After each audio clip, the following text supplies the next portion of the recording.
clear. Coming through Geocache Talk. A voice on the line I hear. Coming through Geocache Talk. A stunning symbol of adventure, community, and storytelling.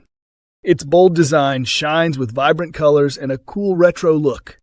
It's more than just a coin. It's a badge of geocaching passion. You can be part of the journey by supporting Geocache Talk on Patreon. Your patronage helps create inspiring shows, grow the community, and keep the adventure going. Join the network at patreon.com/geocachetalk. Geocachers, it's time to celebrate your achievement. Introducing the brand new Jasmer Challenge Geocoins, designed to honor your dedication to one of the toughest geocaching challenges out there. Each coin represents a completed loop of the Jasmer Challenge, marking your journey through the history of geocaching. Whether you've conquered Loop 1, Loop 2, or gone all the way to Loop 3, there's a coin for you. These stunning geocoins were designed by renowned coin artist Christian Mackey, known for his incredible craftsmanship and attention to detail. And at just $25 each, they're a must-have for any serious cacher. Don't wait. Grab yours today in the Geocache Talk shop and show the world that you've mastered the Jasmer Challenge. Have you subscribed to FTF Magazine yet? FTF Magazine is the #1 geocaching magazine available. It is a quarterly magazine that you can be part of. Subscribing is easy. Just visit FTF's website, ftfgeo.com. Don't miss out and subscribe today. Calling all geocachers. At artedcrafted.com, we create unique apparel designed by geocachers for geocachers. From custom t-shirts to personalized mugs, our gear lets you express your passion. Stand out at your next event with artedcrafted.com. artedcrafted.com. Gear up for your next geocaching adventure. All right. Welcome. And let's thank our new patrons, Rob S72, Lost and Found 28. I think she's in the chat room, maybe in there. We'll see. Returning patron, the Geocaching Ninja, Wee Dog 1, Angel Bandit, and PWC in PC. Wonder what that stands for. I'll have to ask him sometime. Our featured patrons this week are the Eyes. The Eyes have it. In case you're wondering, those are people that live in states that start with an I. That would be Lacey, Josh, Tony, Ken, David, Jason, Brian, Steve. Thank you to all our patrons for keeping this show and all our shows on the air, because we have a lot of great shows. All right, let me bring in the rest of the three-man crew. There they are, right there. Don't sound so excited to bring us in. Yeah. Three-man booth. I am excited. You guys are awesome. Wait for Gary to build it up, right? Absolutely. But Pizza Ninja, John. Yes. And of course, there we go. That would be Phil. Explanation. Hamlet City. You're correct. And Jesse, part of Memfis Mafia. The other part's in the chat room tonight. So. And the other part's in the chat room. So that's perfect.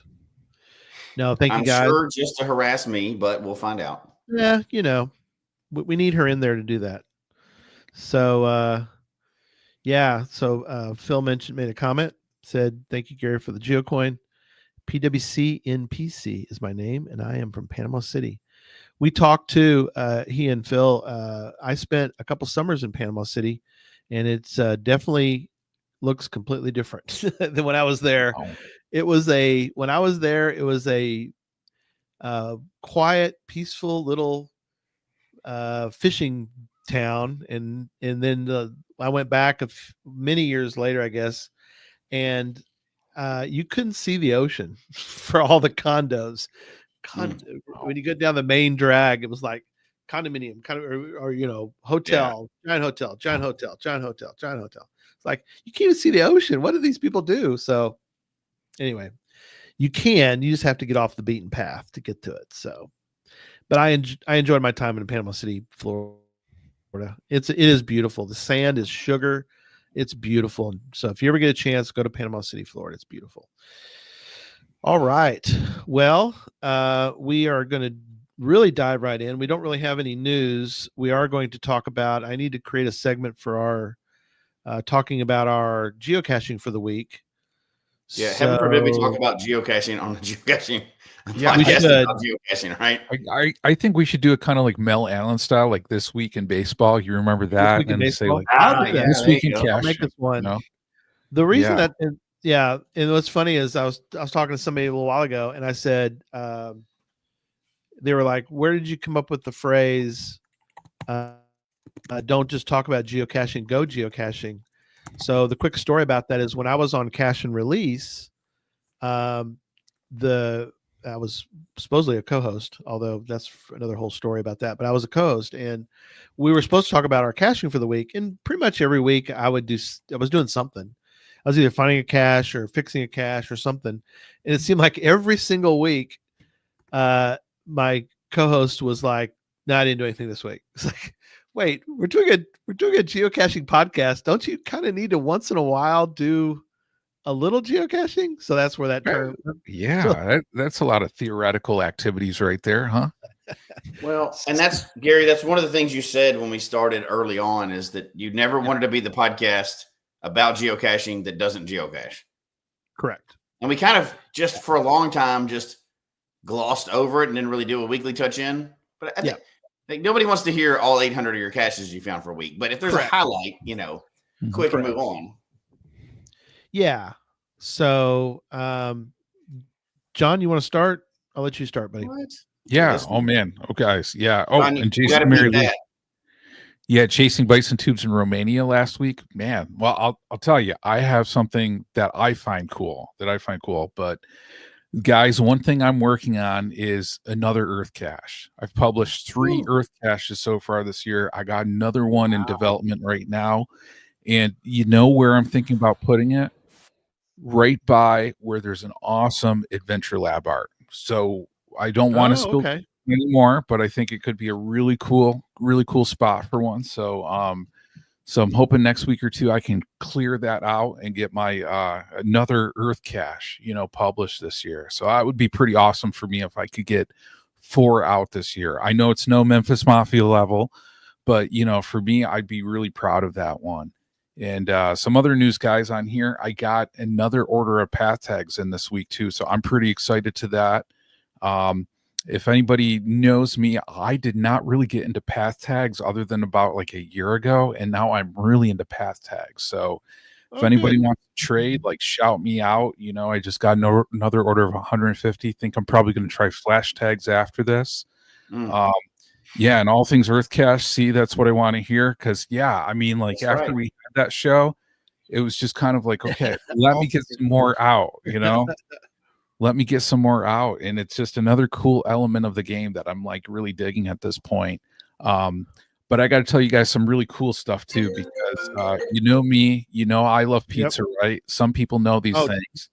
No way. Yeah, seriously, you love pizza? Yeah, I like pizza. I like pizza. Believe it or not, that's not just like an actor shtick, But wait, but it's one of those. What's that, Gary? Wait. So let me see if I understand this right. Are you craving something cheesy like this, goodness? It's time for Pizza Talk. Whether you're at your local pizza parlor, scarfing down gas station pizza, or just a fan of the greatest pie on the planet, Pizza Talk, man. So I gotta give a shout out because within the past few weeks, and I can't remember if I talked about this before on the show. Curious KDB came into town. Oh yeah, Kelly. And Curious KDB. It was funny. Like she messaged me and she's like, "Hey, I'm an hour out," and I'm like, "Okay, I'll have the pickle pizza at Ground Zero," And she's like, "What?" And it was so cool hanging out with her. And this week, right? It was on, what was it? I think it was like was it like Wednesday, Tuesday? No, I think it was Tuesday. Oh man, and Christy, homemade pizza on Friday night. Scratch made homemade pizza on Friday. Man, what she's correcting is that we didn't make it; she made it. I didn't do anything about it. Yeah, and happy Hodag. I don't know. It's pretty up there, man. But this week, right? Believe it or not, I got to hang out with the Seaback tribe, Alondro, and Go For It. They drove all the way across the country from Washington State to New York, right? to Cache Odyssey, New York. And I'm like, okay, I'll get a pickle pizza. I'll meet you guys there. And we had such an awesome time catching up, so that was really cool. And and also at Cache Odyssey, New York too, I caught up with NC Biscuit. Oh, good.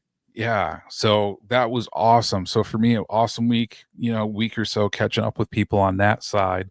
And I always tell people, because I know it was like Peter, like Kazu Otters, I saw a log from him like, hey, came to Cache Odyssey, New York, but it was just kind of a quick spur thing. Didn't really have time to reach out, but if people do reach out, I always like meeting people. But one of the things, just to tie it off quick too on this one, guys, one of the things that I got planned coming up as well too, little cache maintenance on this one. Few instances on this, because sometimes everybody does cache maintenance different times. I have a tricky hide. One person couldn't find it. Very seasoned cacher. Didn't reach out for a hint, which I'm always happy when people reach out for hints on my caches. Sure. So if people are ever at like ground zero and can't find it, reach out to me. Because we're the type of people, we like it when our caches are found. Absolutely. But yeah, I'm going to go double check that one. And I got to go double check another one too this coming week, just to make sure it's all good.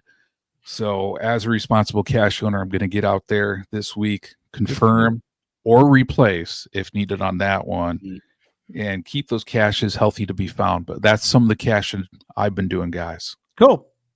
Jesse? So I didn't do any exciting caching this week. That's not really the stories I want to bring up, because again, nobody cares about a bison in a tree, right? But unless it's in Romania, then it's much cooler. But the big thing we did this week, I had two. One was kind of a good thing, and one was not necessarily a good thing, but I think it turned out okay. One, a buddy of mine sent me from Colorado, sent a cache page. People have heard me talk about the Monday morning caching events that I started years and years ago, right? Yep. We started it simply to not have to find a cache one day a week during our streak in Colorado because it was cold. Well, that kind of became a staple. We kept it afterwards or whatever. And even after I moved, it kept going. Well, this last Monday, it reached its 400th weekly event. Wow. So I was like, wow, that's really cool. So they sent me the cache page, and they attended the 400th cache Monday morning caching coffee event. So that was pretty cool. And I mean, it was real solid when we left, and it stayed real solid after we left. So that was, it's changed up locations a couple times or whatever, but it was that was pretty neat to see. Something is continued on for 400 events. Yeah, that is awesome. And then I had one of those unfortunate things. So really I still have, and I have very few caches in Colorado left. I have 3 out there. One's a challenge. One's a traditional on top of a mountain, and somebody's maintaining it for me, and the challenge as well. And then one's on the side of the road that was kind of a throwaway challenge that we did just kind of for fun. And then every time I say I'm going to get rid of it, people email me and go, no, I'll take care of it. Keep it going. Oh, cool. It's just one of those silly challenges, It's about cache maintenance. So, but the one challenge that I have going, it's just a simple micro or nano up under a park bench in a nice area, but it's the challenge is it's a D5 T5 challenge. It's I think it's D5 T5 diversity challenge. So it's finding ones of different types, all 5 stuff. A very, very hard challenge. Right. Somehow, somebody on their 9th find, which it shouldn't even be up for them. Like they shouldn't even really, unless they just got training or whatever. They found it like, oh, this is an easy find. I'm like, oh, this is a bummer. So I'm like, really. The guy and did a big long thing. See that you're brand new, you're starting. Just want to try to tell you how this works, and you got to kind of write a right note for now. Which I hate it because that was his 9th find. And I had them leave his log, right? I'm like, log it again. If you have any questions, let me know. I haven't heard back from him yet. But I hate that too, because now that's kind of my fault. Well, it's not really my fault. Even if I marked it premium, that wouldn't matter because he wouldn't have seen it. If it wasn't premium, right? So, but it's just one of those, and it's clearly listed on the page, but I don't know. That's a hard thing, and it's longer than we'd want to get into tonight. But I always hate to like crush somebody's that's their 9th or 10th find, and you're like, dude, you're not even close to being able to, find this cache. Exactly. But how do you tell them like they're not reading it? They don't know enough yet. They just say, oh, it's a blue one. It's right there. Great. I go get it. So that's kind of always, that's a little sad. You want to crush somebody. Yeah. If it's somebody that's been around the game for a while, dude, you should know. Yeah, like they know better. And I always assume like it's a kid or a young person just because they're getting into the game, but they could be 80. Yeah. Who knows, right? But so that was kind of a delicate. I'm like, okay, I need to write a super nice note and extend my. If you need anything, please let me know. I can explain everything to you. Please still write a note on this so you can do it later. But it is what it is, right? High point in one of those is kind of like, oh man, hope this kid doesn't not cash anymore after this. Oh man. Oh yeah. No, you're right. But anyway, it is what it is. It's happened a couple times. You just have one of those challenges. They find it because it's right there where it is. And, it's where it's supposed to be. Exactly. Yeah. So it is what that was my main caching week, other than answering emails on on EarthCache finds and stuff like that. So So mine this week, I did do some exciting cache maintenance. I know but it's got to be done, or it should be done. Let's put it that way. The other thing, though, that I wanted to spill the beans on, which, I don't know if that's, really something we should I do that? Should I spill some beans? I think maybe. It depends on which beans.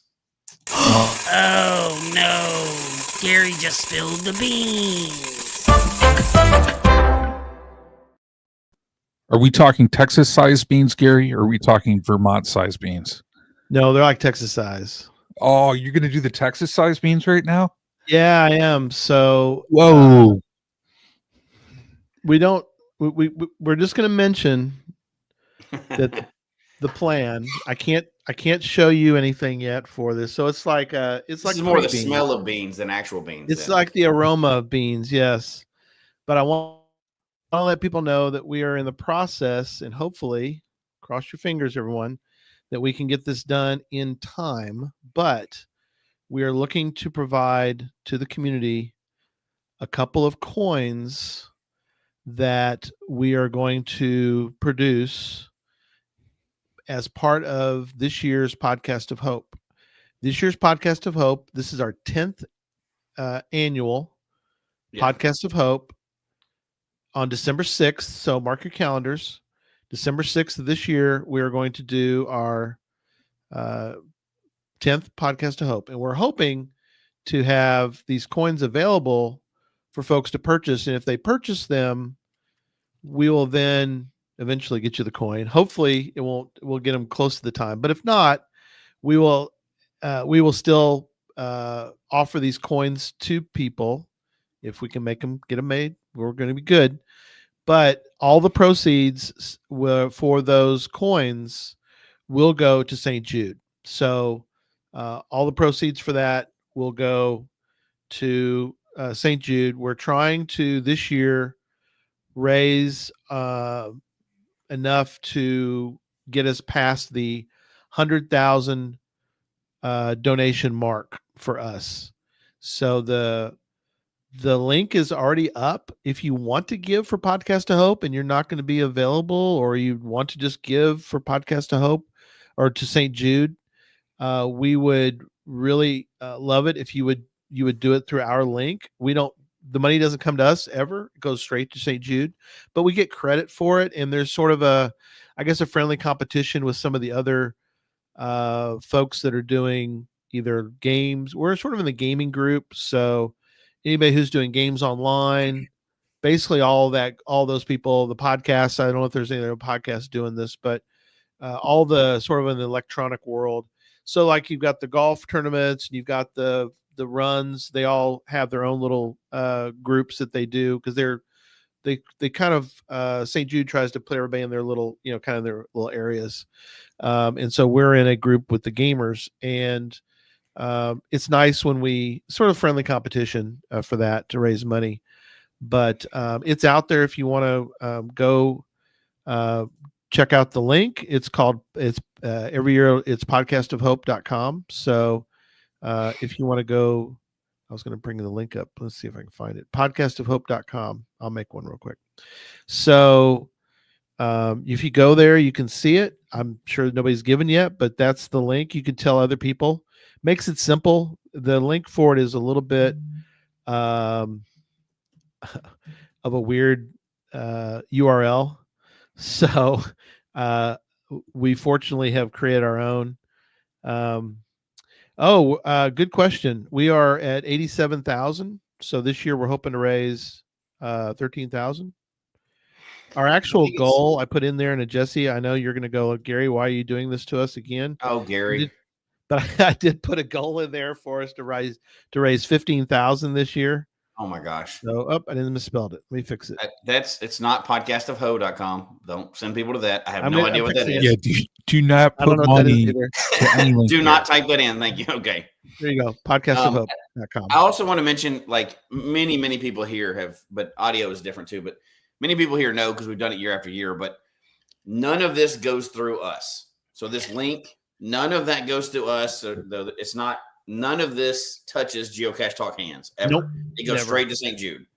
Now, like with the coins will. If you're buying the coins, we'll take that money, and that money is going to go straight to St. Jude too. That obviously is not facilitated, but everything else, any donations go straight to them.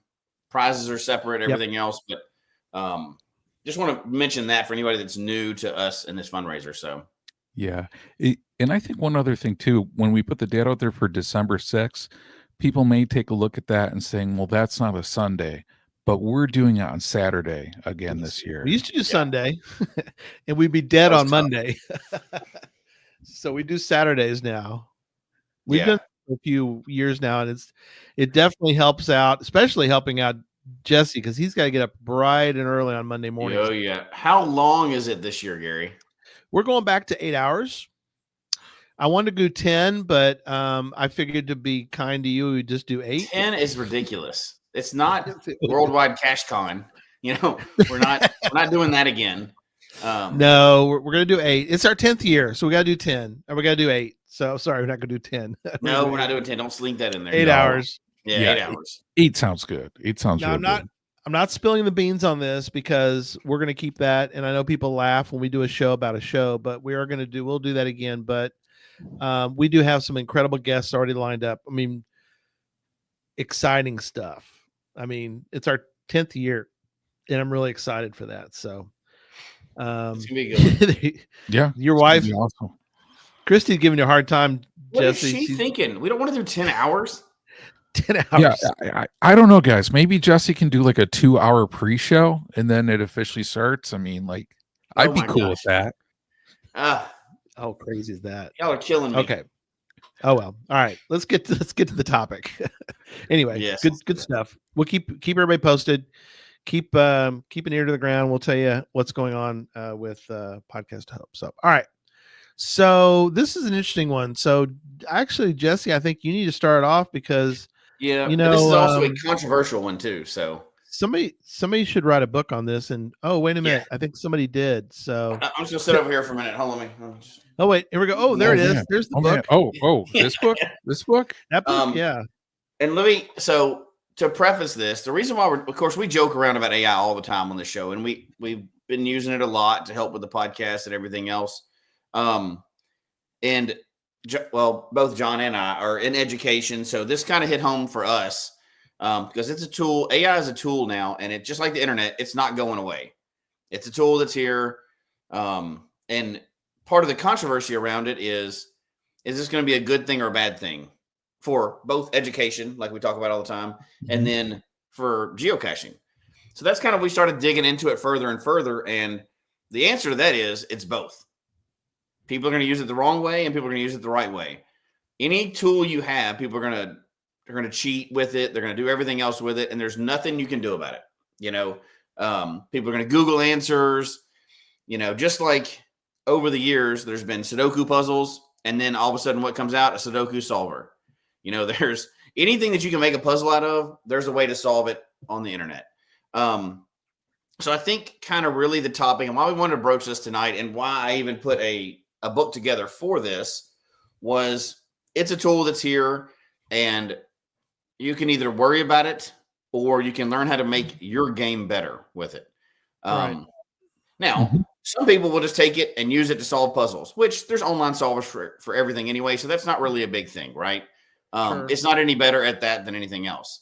It can give you hints, whereas a lot of the online solvers can't. So that is it. We'll talk about that too. But really what we're going to be talking about is how can you use it to make your game more fun and your caches more fun, and use it as a thought partner for things like that. So I think that's kind of a place to start for all that. And when I finally decided to write this book, it was because John and I were talking about VR stuff a while too. Yep. But before that, I got on with ChatGPT, and I was really probing to see how can I use this as a tool for geocaching. And we'll talk about what it does for building puzzles in a little while too. We'll get to that. But what I did was I tried to see if I could do something with it that I wouldn't be able to do normally, like for a geocache. And I have one puzzle that I built years ago that's like a little video game. And I built it off a video game builder, an online thing, and then you put it on the cache page. People have generally liked that one. So I tried to start from scratch. I had to build a web-based game. It was just Pong. It was something very simple. And I said, okay, now what do I do with this? And they said, well, for geocaching, you could host this on one of these free websites and point to it, and people could do it and use it. So I am not a coder by any means. So I said, okay, talk to me like I'm a 5-year-old and tell me how I can make this actually work. Sure. And it told me how to go to like GitHub or GitHub. I don't even know the name of it. GitHub. Right. And it told me step by step how I could post this puzzle that we built, this little video game that we built that spit out coordinates at the end, and make it into a puzzle and make up a fun, I said, okay, now I need a fun story for it. It kind of helped me. This was all pretty rough, and because I was very new to it, but that's when I was like, wow, people could really use this to up their geocaching. And by geocaching right now, what I'm talking about is creating geocaches, right? We're all kind of big into that. So I think that's what really sparked to me trying to build some resource and show people how it can be a good tool for you and not just, the scary puzzle solver that's going to ruin all of geocaching, because it can't go geocaching for you. And, the whole idea is you use it as a tool to help what you do, not just another cheating tool. Mm-hmm.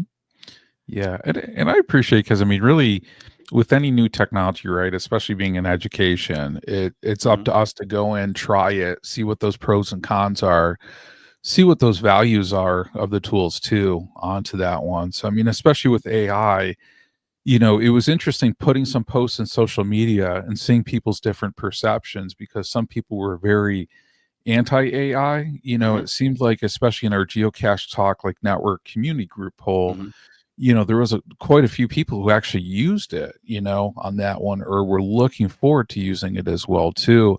So, I really appreciate your book, because it really opens up that discussion, for people as to how, does it apply and how can people use it?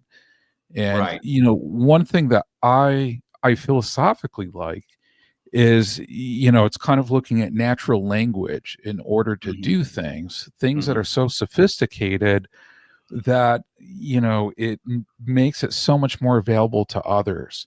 So that whole kind of democratized, ability to create content or unique content, I think is very interesting in that sense, and that's one that, some people may say, well, you shouldn't use it for that sort of thing, but really because you can use natural language to create a very sophisticated output, right? That's value. And it doesn't seem like that argument in itself holds up, because in some ways you could be like, well, does that mean everybody who writes a book should write it with a typewriter because computers make it easier? Absolutely. Right. So, not to hijack the conversation, but I just really apprete the book. No, I appreciate that a lot. Yeah. And so kind of the same thing. And I like to draw parallels to education, because that's what you and I both do, Yeah. Not all of us can be retired and professional geocachers like Gary. So you're funny. So drawing the parallel to education, absolutely kids are using AI to cheat on stuff, right? Like they say write papers and stuff like that, but if you've used AI, you know that a completely AI generated paper is crap. But on the other end, it is a great tool for, using education. Let's say you're studying a topic or you have to write a paper. Now, the best case use, and it's just like for geocaching, the best case use for an AI tool and like that is you write your paper, then you feed it in and have it check your paper. Like, evaluate this paper for me, and check it against the rubric that my teacher gave me. That's the best use for it. Now, it can also help you edit and things like that, right? But it's not original thought. It's not creative. It can't do all the geocaching for you. It can't do all your education for you. It's good at refining things. If you think of it as a tool to refine what you've done, it's really good. If you think of it as like it's a whole person that can do stuff and think like we can, we're not there yet. Mm-hmm. So it's not going to come up with everything for you. Now, can you use it to brainstorm? Yeah. But some of those ideas are going to be whack, right? I mean, they're going to be out there. Right. It's just like, for people that are brand new to it, it's just like if you fed something into Google and you get your results and you didn't look and you just click that one and assume that's going to be great, you may not get what you want. Yes. And nobody would just trust that, right? Oh, I'll just click the first one. That's actually going to be the paid app. But let's go down fast the paid ones. Let's click this, and I'm just going to assume that that's true. Terrible, right? Sure. But if you use it to refine what you're already doing in geocaching, whether it's making things more accessible, better stories, whatever, things like that, graphics and stuff, which we'll talk about, that's where the true value is. The true value is in how you can enhance what you're already doing. If you're looking at it as like, do everything for me, you're probably going to be disappointed in it. And you can tell. You can tell when something's completely made up still. Now, give it 5 years, we may not be able to, right? But sure, as of right now, I think you can really tell. One thing real quick I want to mention too is that for people that aren't aware, when you if you want to ask questions or make comments in the chat room, please do. Sometimes what we're doing also is we'll put a star by them and we're going to come back to them. Yes. So do not think we're ignoring your comments. We've had some really good ones, and we have 6 of them so far that have a star by them. So we're going to come back to them here in a little bit. So please make comments. We love it. If we don't comment on it, we don't reply to it immediately. Yeah, we're going to come back to it. So, all right. Keep going. Sorry. By the way, Christy likes your Bucky's shirt. So, oh, thank you. This one's, I think this is my Alabama one. Bama-rama. We had a recent foray to Bucky's, and now she's on the Bucky's team. So, in the Bucky's camp. Yeah. Love Bucky's. I just pictured Gary's closet like half Bucky's, half geocaching shirts. Am I wrong? That's pretty much it. I could take a photo of it. Yeah, pretty much. You just need one that combines both of those, and you'll be great. Ooh, a Bucky shirt that has geocaching. I don't think it's going to happen, but I love it. Yeah. So I'll kind of go through because we can easily get in the weeds, right? Because this is such a big topic. We've been kind of putting this off for a little while. It's such a big topic, and it's kind of a hot button issue in geocaching. If you look in the forums, you go on Reddit or anything else, people are either it's a great tool, or it's going to ruin geocaching, which some people also said about geocaching apps as opposed to a GPSR, but and people said that about the internet a long time ago. So the reason why I even went to the trouble to put together a book, which a good example of the book, you have to write everything. It cannot write the book for you because it would make no sense to people, right? But it can definitely clean up and edit, and you can evaluate it and say, I want this to be available to everybody. Make sure that don't have too much jargon in here.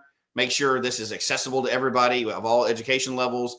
That's where that really shines, right? So kind of going through the book, the way that's laid out and the information I put in there is for many people that aren't having to deal with AI every single day, it's still one of those mystery, scary things, what AI actually is. So I did add that, and I don't want to get us, I don't want to spend the show defining AI because there's a bunch of podcasts out there about that. So I do kind of add that in there for people that are new to it to understand what it is and what it's not, right? So that's in there, but also to explain why it's used to enhance geocache and not to geocache for you. If you want to find a way to cheat with it, I'm not going to tell you how to do that. You can absolutely do that. There's no doubt. You can cheat with the internet and everything else, right? But I think the important thing is, and we joke a lot about ChatGPT. Yeah. That is just one of the many, many tools out there. Correct. But it's easier to make fun of, right? Like Geocache, GPT, it's easy to use. It rolls off the tongue. That's the most popular one. There are many tools out there that are available to do many different things, whether it's music creation, video game creation, app creation, images that are really good. There's a lot of different tools, and I've got a list of them in there, but that's going to change. Yeah. So there you go. Yeah. Christ King 897 says, I use AI to design visuals, songs, riddles, and puzzles for geocaching hides. Takes human input through, though, to refine and create something good. So yeah, thank you for that. And that's a perfect way to Jesse, say it too, because think of what he just said in there, that what you're adding to a cache page, that's way better than we've seen those descriptions that are like, it's a LPC, at Walmart. You've seen those terrible descriptions out there, and I'm not making fun of anybody, but you've also seen the ones that are very, very poorly written, which you were just like, don't you have grammar check on your computer? Because I have it on mine. And you want to, or like, did you know that's misspelled? And of course, when I see a misspelling, I'm like, this has got to be a puzzle. This is something's going on with this, right? They did it on purpose. Yeah. But some people do, right? But there's so many things and so many tools out there that AI, we're just going to use that, the artificial intelligence, we're going to use that as our generic term, because we couldn't even begin to list all the tools out there. There's probably a new one that just came out today, right? Mm-hmm. So got a list of tools, a resource for tools. I think the biggest thing that I've seen, and the one I've seen people using the most, is cache page descriptions. Mm-hmm. If you take nothing away from this other than your cache page, and we always kind of preach this, right? Take your cache page, whatever you want to write into it, just like you would in Microsoft where it finishes your sentence for you. Right. Plug it into an AI and say, can you help me make a more creative story? And I think in the book I say pirate theme, because that's just easy, right? Sure. Make this a pirate themed cache. Help me I'm making a series of 3 caches. Help me make a consistent theme across them. Take what I've got, make it sound funnier, make it, give me a theme, put art, whatever in it, that you want.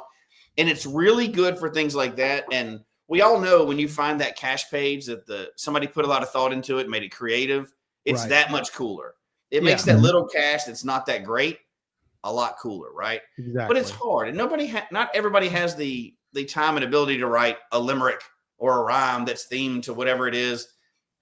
That's where those things really help and enhance the cache page, both with visuals and just the description alone, right? Yeah. The hint, things like that.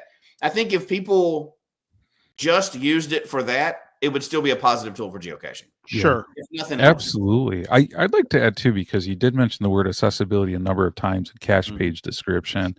And I was on a meeting the other day, and it was, somebody was saying, we should have a group on AI and accessibility and how we can use it.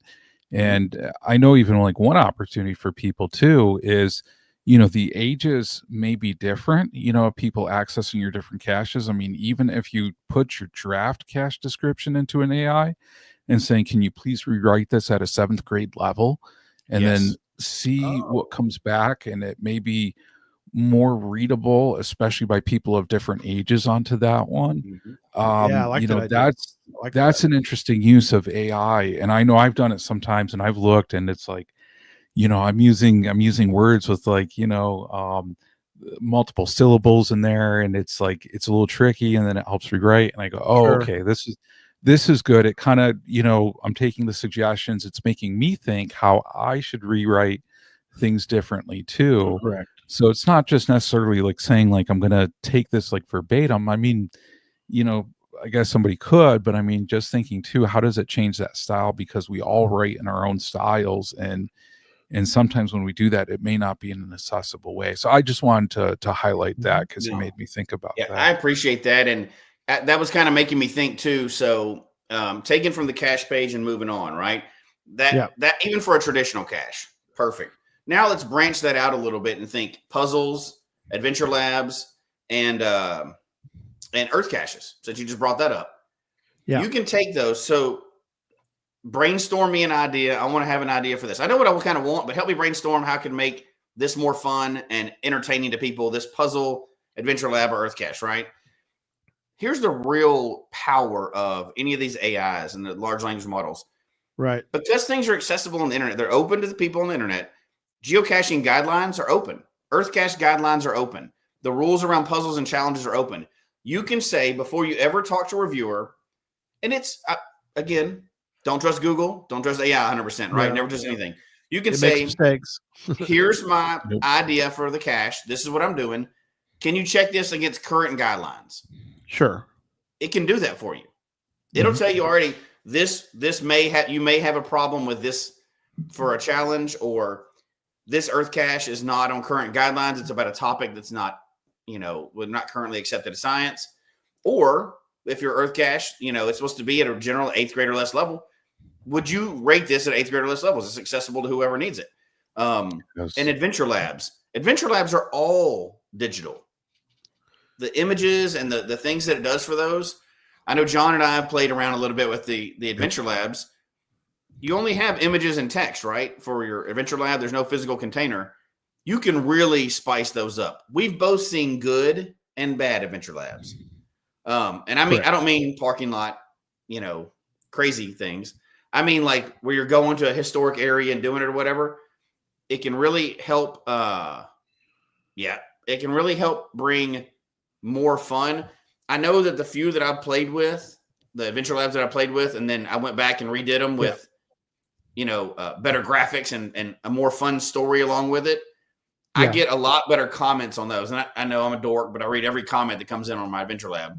I understand. And people are like, wow, this was fun. You notice a difference all of a sudden. You're like, people are like, you spent more time on this. I really like that. Yeah. And that's rewarding as a cache owner. We didn't even talk about cache finding yet, right? But cache owner, it can really enhance what you do. And I think, again, yes, the first one wasn't worth it. Yeah. The second one's really worth it if it is, right? If that's all it did, it's still amazing. Mm-hmm. Yeah. Yeah. Definitely. One thing too. Go ahead. Yeah. I was going to say, because I think on there, and I especially, like how you were kind of like saying, Jesse, like for like brainstorming purposes, because sometimes, we are thinking about an idea and looking how to refine it. And I think that idea refinement can really help out a lot. A few comments that I do want to make, and I will make one, and I know you're kind of focusing on hiding, but for finding, for accessibility wise, I have found AI to be helpful too, because in my instance with being colorblindness, if I can use it to analyze images for colors, yes, that's something that's big for me, because it's like one of those things, there's certain puzzles where I just usually like tune out or don't do, but if I can use it to help identify colors. That's been a big game changer for me with engaging in some caches. So that's one of those things I've really appreciated. Yeah, that is big. And like you said before, cache hiding, there's, even if you had sort of an idea, but you needed something to sort of spur you to the completion. Like Jesse said, the AI can sort of get you across the finish line. So if you have an idea for an Adventure Lab that's about, say, aliens, and you're like, I know roughly what I want for these 5, spots, and we're going to make a story, about alien. There's one in Greenville that comes to mind, which was he just wanted these 5 spots. They're interesting spots, but to make it more of a cohesive story, he had them talk about how aliens came down and basically form the town of Greenville. And so he used that as a storyline, which is an idea, but again, it's like, if you have, like you're saying, Jesse, if you have like the basics of it, but you're like, I don't know how to put all this together into one cohesive story, AI can sort of maybe push you toward the end of that. Yep. Completion. Yeah. I think, again, just like you just said, it's good at refining what humans do. It's not a human, right? So, and I've, as part of this, and we won't get into everything tonight without a doubt, but there's route planning, there's ideas for gadget caches. It knows how to program Arduinos. It can tell you how to do that. Yeah. Now, obviously, the best thing to do is watch Gadget Talk when it comes on. But if they haven't covered it yet, or if they didn't, answer the question you have for your particular thing yet, it is it can show you step by step, just like GitHub did, or I did with GitHub. Yeah. It can show you step by step how to program things. If you're trying to get a little more creative, or it'll help you build plans. It won't do it all for you, but it's good about answering questions. Right? When you Google something, you may get a sheet of a diagram or something, but you Sure. can't ask that diagram a question. Right. With the different AI tools, you can ask it a question. Correct. So I think that's, route planning, gadget caches.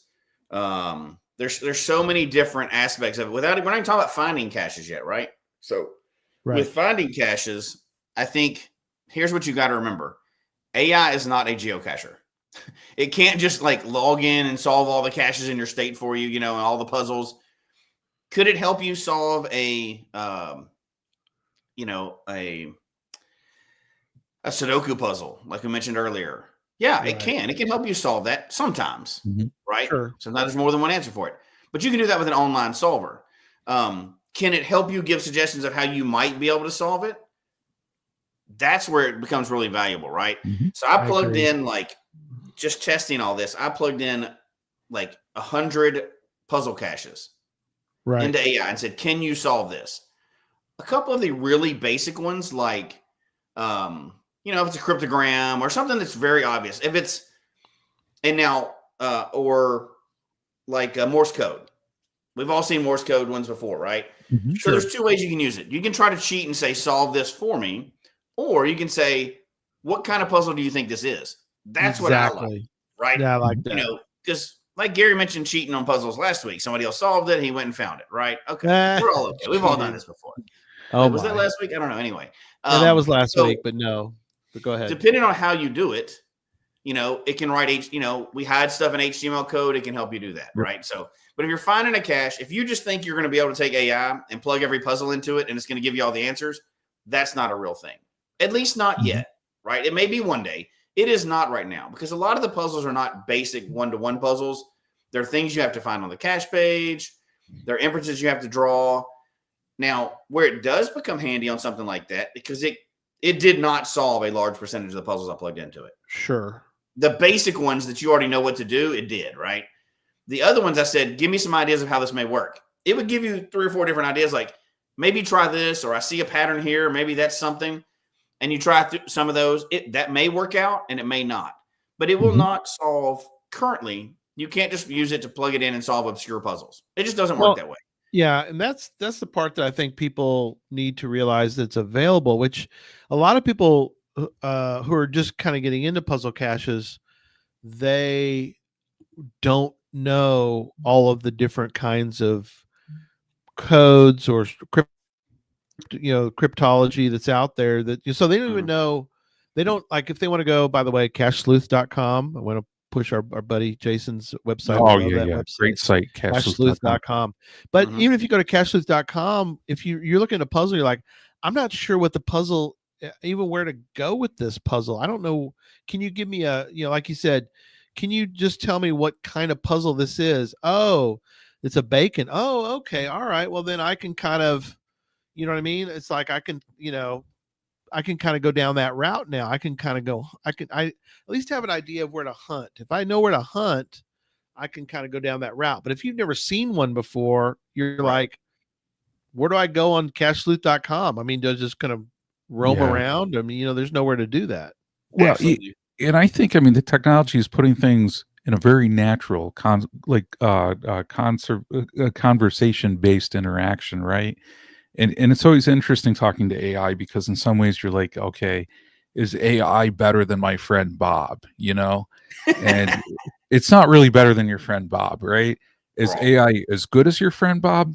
Maybe Bob's good at certain things on here, but like anything, it's up to your discretion to go in and have critical feedback and thoughts as to what works. And when you're conversationally talking to somebody and somebody's throwing out ideas, I could say pickle pizza is the most amazing pizza in the world, but is it for everybody? Probably not, unfortunately. But people have to try certain things, experience it, see how it works. So, it's a very good iterative tool for engaging kind of like productivity. But I think it's one of those things, like, don't expect perfect results by what you put in, because you're asking something in a very rough way. So those conversations are good for refining things as things go along. But I think, Jesse, and I don't know if you want to dig into it, but I know some of the comments on social media from people were kind of like interest in image generation and using the image generation for geocaching. I don't know if you want to speak with your experiences about that. I do, and I want to make sure we have time to hit the starred comments because there's a lot of good things in there. Yeah, too. we got quite a few. Because this is a big concern, right? Like, especially geocaching purists are thinking, is this going to ruin geocaching? The answer is no. I think it's going to do more to enhance. The people that are going to cheat with AI are the same people that cheated spoofing their location and all these things before, right? There's people that are going to cheat no matter what. I think the overwhelming majority of people are going to take it and make something better out of it. So images, exactly. Images are a good example of it. You can pull an image anywhere and put it in your log or on your cache page, right? But if you want something, let's say we're doing a multi-cache and we want to make it themed. It's a Halloween themed multi-cache. Now, unless you're a graphic designer, you probably can't create an exact image that you need without a whole lot of time and money and Canva and all this other stuff. You can't without stealing it somewhere from the internet, right? But now you can. It may even be part of your puzzle for the multi-cache as well, right? But anytime you make an image theme like that, and I will warn you that, you've heard what you put in is what you get out of it. Very true. There is a learning curve to AI and image creation.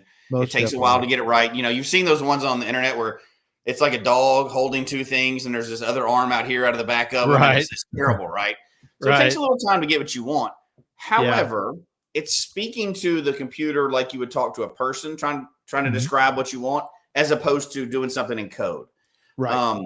I will say that there's good and bad examples of every cache page, but there's also good and bad examples of AI generated images for your cache page. They can definitely enhance a cache page. They can make diagrams. They can make, pictures that look real. They can make just funny, cute images that you want to do if you're doing like a more child-friendly one that you could not do prior to AI unless you are a graphic designer. You just cannot make that level of specificity for your cache page. It never would happen. You go out, try the different types, see what your favorite is. We talk mainly about ChatGPT because that's when we wanted to start building that information. Sure. Right? I use 6 or 7 different ones for different tasks. I mentioned a few of them in the book and some ideas. The book is really a primer on how it can intersect with geocaching and how it might in the future. It's not here's what you should do. Here's whether you should use AI or not, because that's all up to everybody, right? You can be the person that writes, go find the cache as a full cache description, or you can be the person that writes a cool story and does pictures and everything else. Totally your choice. Sure. Absolutely your choice. This is a game we all advocate every time. This is a game for everybody and for everybody's style, right? But if you're wanting to, and I'm sure you've all seen them by now, you'll see cache pages, got a neat story on it, got an image that's like just for that cache. And you're like, how did they make that? If you didn't know, that's how they're making it, right? And let's say it's a multi-cache. Let's say it's a puzzle cache, and you want something that includes what you want, plus maybe hide something in there. That it's excellent for things like that. Right. Again, the first one it spits out may not be perfect. It may not be good, right? But it could be. Double check. Yep. And I will say, like a few people have said, we'll get into it. Oh yeah. I think I saw one in here. Yeah, I thought we probably need to go through the star ones. Yeah, I want to get it before we get too far off. But I think before we get into the comments, I do want to say that it's a tool. I have put together this book for it as an idea of what you may be able to do with your caching style. Like it's a springboard for possibilities. Each chapter has a different thing in it. Like we even talked about creating cache logs and making them better and stuff like that. Yeah. Anything is better than TFTC. But if you're trying to write a story, we know that you're writing a cache log. It's okay to run it through an editor real quick. Don't have it write your log for you, but it's okay to like run it through an editor. Maybe it's a DNF and you're kind of mad. Don't stick that in there. This cache sucks. Maybe we do a little better than that, right? Like, a little civility and stuff like that. But write a poem, let it write it, or work on a poem. Write a poem, something like that. Do something fun, Hey, I want to write this and say thank you, and I'll, it'll do that stuff for you. And there's practice in there. In the book, what I did, so it's not telling you what to do. It's giving you a bunch of fun things. Like number one fun thing, and then we'll get to the comments. Take one of your old cache pages. One of those that's kind of cringy from the very beginning that you made, Right. You didn't really put a lot of effort into it. You didn't know a lot. Take that and see how you can improve it just for you. You don't even have to publish it. Just see how you can improve it. Could I make my story better? Could I add a couple images to this? Could I clean this language up a little bit? Just improve what you've already made so that you're not using it as a crutch. You're using it as an enhancer. And I think you'll fall in love with it after that. You can see what it can do to up your game as opposed to replacing you in the game. Yeah. Very good. All right. Let's go through these and get you and mostly you and John to answer. So let me go through those. So the Hodag says, I'm surprised this isn't fully AI tonight. You don't know that. That's right. Does you don't know know that? It could be that good by now, right? It. Yeah. You never know, guys. You don't know that. So yeah. And I think I want to make one comment about that. It's a funny comment, but I want to make the funny comment about that. There's a big misperception of what AI can actually do, because you see the news and you see people saying in 5 years we're going to be hiding from robots and all this other crap. That's settle down. None of that's true, right? Like, I don't know what's going to happen in 5 years, but right now you can't just totally replace people with AI. It is a neat, just like Microsoft or any of the email sentence. When you're doing an email, it finishes your sentence for you. It may be right and it may not be, but it's not going to it's not going to put the thought into it. It's just going to predict some things and kind of assist you. It is not a replacement for people. It shouldn't be a replacement for the game that you love, geocaching. It should be a way to enhance it. Yeah. Dawn wanted to point out that your better half was in the chat room tonight. That is 100% true. Better half by far. The CFO. There you go. Oh, the book. Yeah. There you go. Yep. Well, I want you to show the book in a little bit. Yeah, definitely. Yeah, and I will say about the book, since John's holding it over his face, well, I'll hold it over mine. That's a better thing instead of his. The reason why the book exists is not again to tell you what to do. It's to give you some ideas of possibility, and there's some exercises in there for you to play with and try. I'm not trying to sell people on AI and geocaching. I'm telling you that's already here. Yeah, AI is already in geocaching. It's in a lot of the tools that you use. Somebody's heard of Cache Tour. They've got some stuff in the background, right? Yep. You've heard of a lot of these things already there. You using it is different than some of these apps. Yep. I'm not trying to sell anybody on it. We don't make money off AI. What I'm trying to sell people on, like we always do, is check this tool out and see if this can make your caching experience more fun. That's all I'm trying to tell you. And I promise you, it has for me. I've been able to enhance several of the things that I've done, and I'm continuing to learn or find why things won't work. It's also good for that too. Like, no dummy, because I get excited and I'm just go forward. We all know that. And sometimes it'll go, that's not even close to the rules. Like, no. So it can slow you down a bit too. So, okay, let's keep going. Jason and Mary Lee said that I'm much lamer. I just asked Copilot to write my geocaching description. That's fine. That's fine. There's nothing wrong with that, right? Like, if you want a basic cache description, it can help you put that together. Now, you can't just say write a cache description. You've got to tell it generally what you've got, right? Yeah. What you're telling it is probably what you would have put on the cache page beforehand. This is a container in the woods, right? Yeah. You can just make that nicer, or you can say, help me write a little further description for this. There's nothing wrong with that at all. You could do that with Microsoft Word now and say, give me a thesaurus, do whatever, Sure. So it's just a cleaner way to do that. So there's absolutely nothing lame about that. You're checking it against everything else. And I like how it removes barriers, right? Because I mean, in the essence, where somebody's starting out in like, it's just an incredible barrier for most people. The first time you're thinking about publishing your first cache, and you're like, you're just thinking like, what do I put in here? What's a DT? What attributes do I use?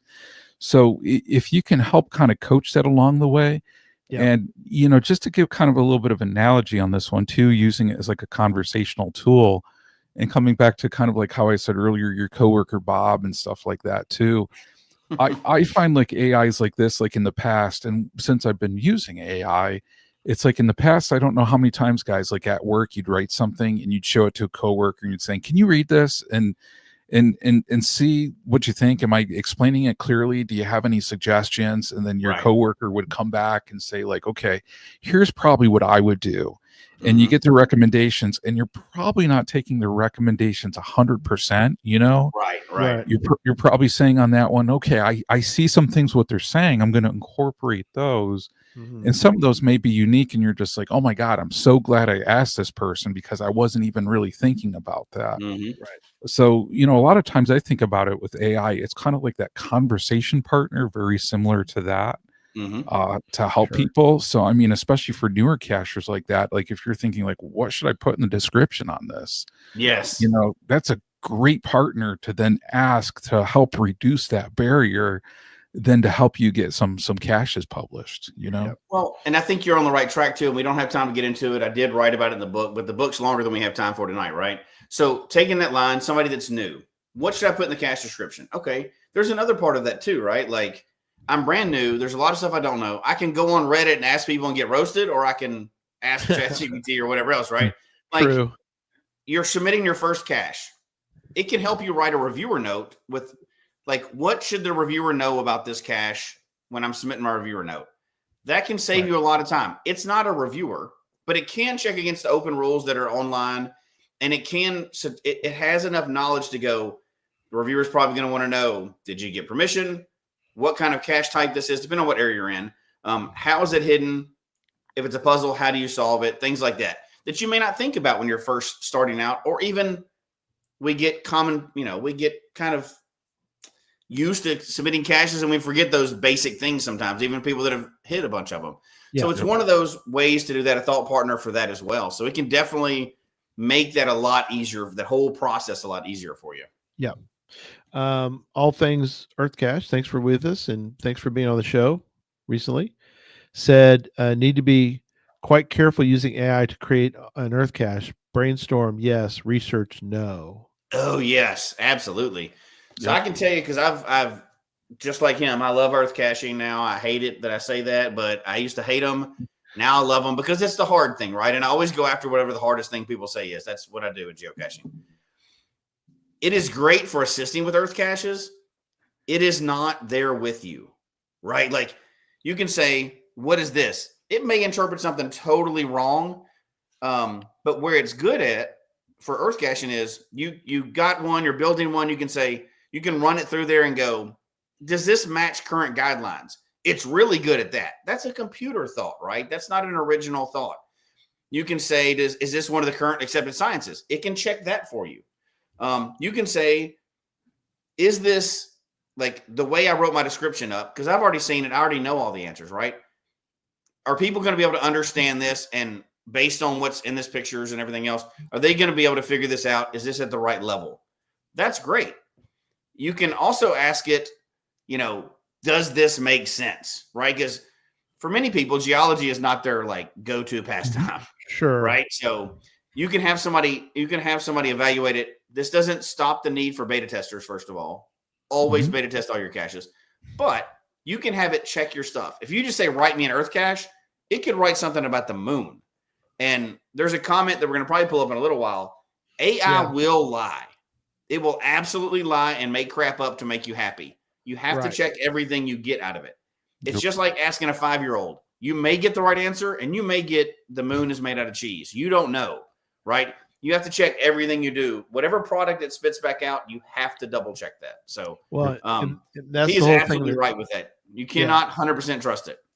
Well, that's the whole thing that Brian K. Blast, who he went in on tonight, I didn't see that, but John and I found out real quickly when we were in Morgantown that when they created their AI Venture Lab, that people were feeding it questions because they were trying to get the topic back. Remember that, John? They were trying to, and so people were going, does this Adventure Lab have to do with shoes?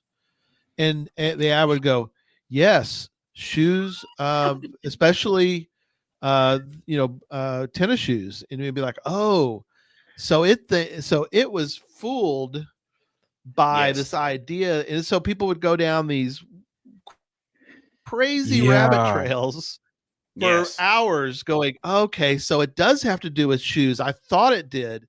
And then they go, just as an example, but it's like, AI will keep feeding it basically crap all night of just like, oh yeah, Yeah. shoelaces. You need to look into the shoelace part. And you're like, oh my gosh.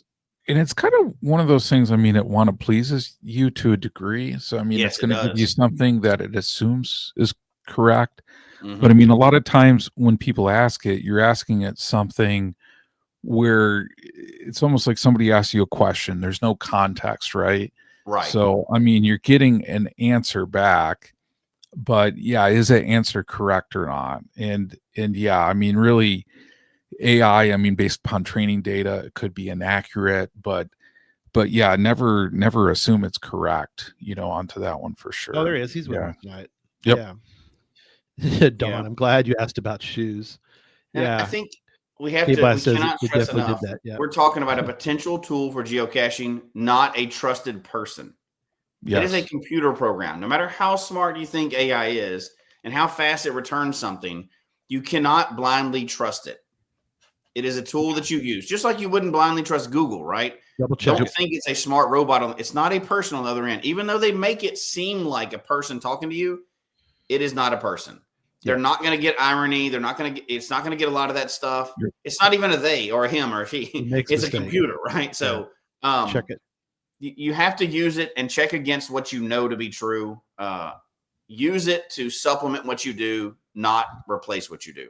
Yep. Yes. So All Things EarthCache says also, reviewer told me today the guidelines have been updated to address AI. I haven't found it yet though. What are y'all's thoughts on that? He's got another comment where he talks about that. I Okay. believe he says that they're saying if you use AI content that you need to clearly disclose on the cache page that it's AI generated, kind of like how Instagram does. If you do an AI image, you got to check that, yeah, it's part AI or whatever. Okay. Gotcha. While I don't think that really applies to geocaching, I understand why they're doing it. On social media, they're doing it because you can create really like way beyond what we're talking about. You can create realistic videos and pictures that purport to be something they're not true, like a famous person doing something wrong, whatever. We're not talking about that in geocaching, right? But I like that they're staying on top of it and saying if you're generating some. I don't know why that would matter in geocaching. Does it matter who wrote it, who came up with it, who drew the picture? Obviously, any picture that's like custom built for your thing is either made on Canva with a, obvious. It's pretty obvious about it. Sure. Christ Our King said ChatGPT solved a cipher puzzle I put into it. It created its own solution with a crazy amount of detail, but it was all wrong. It literally made everything up. So there's a good example of you're not going to get the right answer when you do that if you're not careful. Oh, they man. call those hallucinations, but you might as well just call it lying to try to please you. It will do that. And again, there you go. Hallucinations, right? Hallucinating. I think that's a real important point. If you say just do something for me, you don't know what you're going to get back. But if you say, help me think about how to solve this puzzle, it'll give you some ideas like, hey, have you tried this? Hey, have you tried this? Yeah. Then do those and solve your puzzle. Don't try to use it to cheat because it's going to be, sometimes it may get it right. Most of the times it may be way out in left field. It's not a geocacher. Cool. The CFO says also maybe AI can help Memfis program that Arduino we bought him about 10 years ago. That's a good idea. Yeah, I have an Arduino in the garage. I have not ever programmed it. I got it for Christmas. They will not let me live it down. I did go in the other day and say, how can I build, I need some ideas on how to use an Arduino, this model, to build a gadget cache. It was still over my head. I didn't even say break it down, talk to me like a 5-year-old because I didn't even get that far. I will one day use that for something, no matter what. I'm going to use it one day. It's already outdated and old now, but it's okay. I'm still going to use it. But I have used it to say, help me brainstorm ideas for a puzzle cache or whatever related to this theme. And it will help you do those things. Yes. All right. What else you got? Oh, hey, Bruce with us tonight. All right. Nice. Good to see you, my friend. You need to find a specialized AI bot that isn't generic response, like AI that program games. You're right. Yes. Good job, Jeff. Well, we talk about a lot on this show, and we haven't even talked about the other AIs. And I do list a few in the book or whatever, but again, there's a new one that comes out tomorrow, right? And like ChatGPT just released a new version of it. It's ChatGPT 5 now. It's brand new. 5 is out that'll there. probably be different, and 6. It's going faster and faster, right? Yeah. So there are definitely programs out there, just like every other program, right, that are better at certain things than others. And if you're trying to write, there's probably, I know that I've seen at least 10. I know there's way more. At least 10 that I have personally logged onto just for making songs. Just for making songs. That's all it is. And there's tons more. There's tons more for images. There's tons more for everything else. There's a ton of them out there, just like there's tons of websites and everything else. There's tons of tools out there. We're talking about AI as a whole tool with everything. Correct. If you're wanting to do something really specific and make a themed for something and make spooky music that goes along with your, Halloween themed cache, there's an AI out there for that. Just like, we used to say there's an app for everything.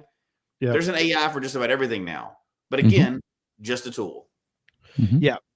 Interesting though, Jim, Starcatcher says, if only AI would help me avenge a DNF. He might. I mean, it might if you feed it the right information. Maybe there's something that you missed. Like you could feed it your experience. So you could say, I went to this location and I walked up to this tree, which it seemed like it was next to this tree, but yet there was nothing there. And then maybe AI can say something like, well, did you look up in the tree? Did you look, maybe you missed something, you're like, oh, I kind of glanced and all that, but I was focused on the ground. But you know what? Maybe I should go back and search the top of look up at the tree better. That kind of I don't think AI is going to be helpful in something like that yet. May not be. but you never know, right? It's just brainstorming ideas. It may not have any idea, but it may, right? Like it'll do the normal things, like say, did you check for bolts? Did you check for magnetic stuff? But it's not gonna geocache for you. It's just not. And I know I've seen stuff online and people are like, well, this is gonna ruin it. It's gonna do everything for me. I don't want a computer to geocache for me. It's not going to. I know you think it is, until you buy one of those Tesla robots with AI in it that I don't even think are real, and you have it go geocaching with you, then maybe it'll ruin geocaching for you. But as of right now, the most it can probably do is enhance your writing, enhance your images, enhance things like that. I wouldn't take any of these things for face value, right? Like, write me a log for this, for a cache I found. That's going to be terrible. Right. That's going to be the same as TFTC. Now, you write a log and say, can you help me turn this into a poem? Because you want to put a poem on a cache log. I've seen people do that. Yeah. That's great. That's funny. Yeah. That's a cool use of it. But having it do your work for you, terrible plan. Having it improve your work, great plan. Yeah. All right. What else we got? Well, let's do some final. Go ahead. I was going to say we're going to do some final thoughts. Wrap up for the night. It's been a good discussion. I mean, obviously, we're going to do more AI episodes down the road because it's not going away. And like you said, it's part of geocaching right now. I'll go ahead and go first real quick, and then I'll let you guys have more experience with that. But I do appreciate the use of AI in a proper way. Like you guys said, there are some really helpful things that it can do. It makes photos, or makes, I use it every week for YouTube descriptions and thumbnails because it's just simpler it's kind of like there's certain tasks that it can do quicker than I can, and I can move on to other things. So, we didn't really talk about that tonight, but there are some things that you can sort of offload to AI. You're not really, again, it's not something where you're, I don't see that as sort of cheating and creating the shows. I just want to use it sometimes as a tool. Make this for me, make a description for me that's really good. Now I check them, make sure that's really what we want, but it can do it much faster than I can. It's just, and then as far as the thumbnails, obviously check those, but it can make a thumbnail, 1,000 times faster than I can. It let me move on to other things. But having said that, there are, as we pointed out tonight, many, many ways to utilize AI in many different facets, and I think that's really important that we covered them tonight. So I'm gonna let one of y'all go next. I'll take it if it's okay with Jesse. Yeah, go for Yeah, it. we'll let Jesse. He wrote the book, so we probably should let him go. Yeah. And by the way, Yeah. I've had some comments. We need to make sure we mention the book, and we need to mention where to buy the book. So Okay, Jesse, I'll get to it. I'll mention that. yeah, Yeah. don't be too humble. Just we give Yeah, everybody I know. Yeah. So my closing thoughts, Go ahead, guys, it's geocaching is about technology, right? And that's why geocaching exists, and trying different types of technology to see how it works. But technology in a workflow is personalized, and it's up to an individual to determine what they want. For example, if somebody is still caching with a GPSR right now and that's the way they do it, hey man, good for them. That's what they do. If people are using smartphones and that's the way that they're doing it, that's their choice too, But I think Jesse's book does a wonderful job on providing a great overview as to a lot of different applications in geocaching and how it can be used in a way that really piques people's interest and gets them to think of different things that they can try. And I really appreciate what Jesse did with the book on that side, because it is a tool. People are using it. And through our social media posts, we saw people are using it in different ways, and a lot of people are curious about it. But definitely, I encourage people to test it out, see if it fits within your workflow, see if it's something like that you like to use. But certainly understand on that one. AI isn't perfect, but there can be a lot of value in it for people's workflow. I know I use it quite a bit in different ways, both for kind of like education purposes and then like other purposes as well, because with any technologies I want to see how it fits. But it certainly opens up a lot of intriguing possibilities for improving cache quality and cache experience for others. So I'll stop there and I'll toss that baton to you, Jesse. I will, and I'll bring up I did a QR link for it too. Guess who made this image? ChatGPT made this image, right? AI made their own AI. Yeah, AI made their own AI, right? So, and the QR code is a link straight to that caching page. If you type it into Amazon, which it's on Amazon, it's on Amazon as a physical book, audio book, and a Kindle book. So it's available in much different ways. Little robot there has nothing to do with it other than it was really cute and I want to put it on there. So I like the little guy. I like the little yeah, robot. I like the little guy. Yeah, he's a good book model for sure. That's right. I wanted it not to be me and have some just ugly old dude on there. So, but if the QR code being gone, just type in Geocache in the Age of AI. Really the book, and somebody just wrote a comment that I think is perfect. The GeoGo app has a feature called Gopher. It analyzes past logs and makes suggestions to help make the find. That's one thing. One of the other things I kind of talk about in the book, and we would not be able to touch it now because we're talking about this and going forward. The whole point is about improving your game. I have, and I'll tease this one thing and I'll be quiet about it because we can talk about it for 30 minutes.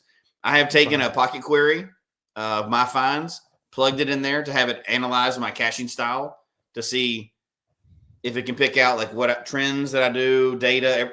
For those data nerds out there, and we all have to admit to being those every once in a while. Like I can stay on Project GC for hours, right? You can plug your data in there and you can do a lot of stuff with your data. Data, right? Finding trends, coming up with challenges, whatever. You can plug your data in there and it can understand those pocket queries. So there's a lot of ideas that people hadn't even thought of yet and ways to improve their game. So this book, again, the reason why I put this book together is really the theme of this whole show. We're trying to come up with ways to improve your game. You decide how you want to improve your game, but we're trying to present all the tools that are out there and available. AI is a tool. It's here now. It's not going away. You choose whether you want to use it or not. And you choose how you think you can do it to is the audiobook AI it is. It's not me because nobody's going to listen to me read a book. It would be terrible. You've heard me on the podcast. You know how terrible that would be. I wouldn't do that to anybody, right? It's funny that AI you wrote. It's a human wrote it, but an AI is going to read it. That's So right. good. But like even writing this, I use different AI tools to go, is what I write, because we've been doing this game for a long time, right? And you forget that not everybody knows everything.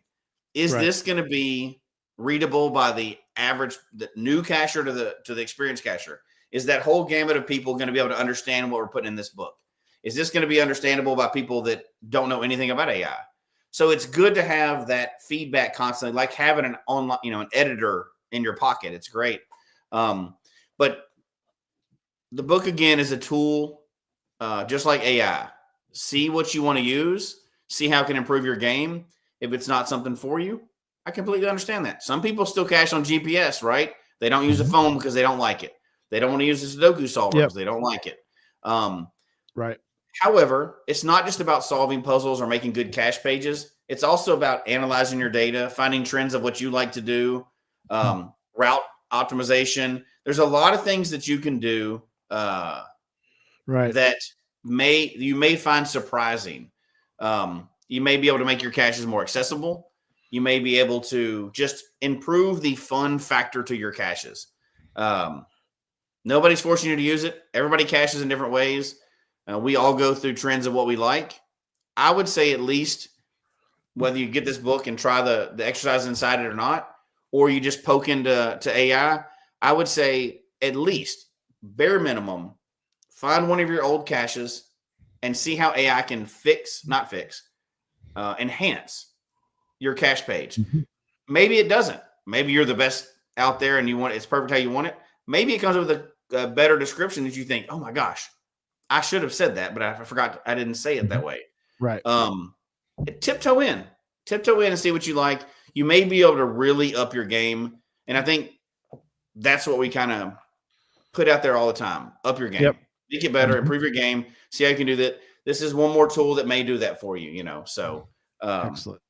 I had a blast writing it. I hope it helps some people really improve their game, or they have fun with it, or they go, this guy's an idiot. One of those two things would be great, right? So no, it's awesome. Appreciate you doing all that. And definitely we'll keep talking about the book once in a while, because I think it's important that we again, we're the only show that does, I don't know how many books we've done. I've done 6, you've done 2, so we're up to 8 or 9. You've done more than that probably now, but anyway, so just part of the Geocache Talk Network's well, it's we want to continue to provide value in any way we can, right? Like resources and value. That's, what is it you call it? Edutainment. That's right. I will say this is a book that's full of resources, but I tried not to make it dry. So make it fun. There may be some silly stories mentioning the people on this panel. Obviously, I say that the little silly stories are just made up for fun to illustrate a point. Yeah, but of course. I got to poke fun at all of us anyway, right? So especially me, I appreciate that. Yeah, absolutely. Edutainment. Yep. John, what's coming up? Oh man, Gary, we got some really cool stuff coming up. We got Cache Fest Challenge Academy recap by Challenge Talk, and that's on August 12th. So 2 days from now on Tuesday at 6 p.m. Pacific, 9 p.m. Eastern. Emily and Tim are going to have an awesome show on that one. And one of the things, guys, talking about technology on here is we got Gadget Talk coming up on August 19th at 6 p.m. Pacific, 9 p.m. Eastern. We're going to be talking about NFC gadget caches. Lots of people talking about NFC with Project Lodestone from geocaching, and we've done some NFC in here before, so we're going to dive a little bit deeper on NFC and have a lot of fun on this one. Cool. That's awesome. Yeah, and I just want to give a shout out again to Jesse, because I know when I got this book, I read this the first weekend I got it, and I loved it. It was like so cool. Well, thank you. There's certain books that get you like energized, and even though you've been like doing something, you're like, you get re-energized, so thank you for putting it together, man. I just really appreciated it. Thank you. I appreciate it. I really hope it's a resource, and I hope it reads like a conversation, right? Like it doesn't read like a dry manual. It reads like, hey, this like an extension of our show. Perfect. All right. Well, again, thanks everybody who joined us tonight. And if you're audio listeners, we thank you as well. Always, you can drop us a comment at geocachetalk@gmail.com. Let us know what you're thinking, and we will mention it on future shows. So there you go. All right. Good night, everybody. See you Okay, next good night, time. everybody.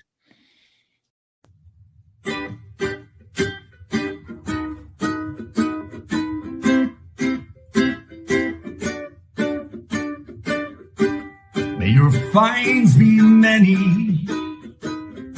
and your DNFs be few. May the terrain and difficulty both be less than 2. And whatever it is you're looking for, may it find its way to you. And may we all meet again. Folks, we hope you've enjoyed the show tonight. Please email us your comment at geocachetalk@gmail.com. Don't forget to follow us on Twitter, Instagram, and Facebook. The show can be found on Apple Podcasts, Stitcher, Radio Public, or Spotify, as well as at the Geocache Talk website. Don't forget to click that subscribe button below and ring that bell notification so that you can see and hear the show on a weekly basis. And tell your friends about the show. Get them involved with us in the chat room. And until next week, don't just talk about geocaching, go geocaching.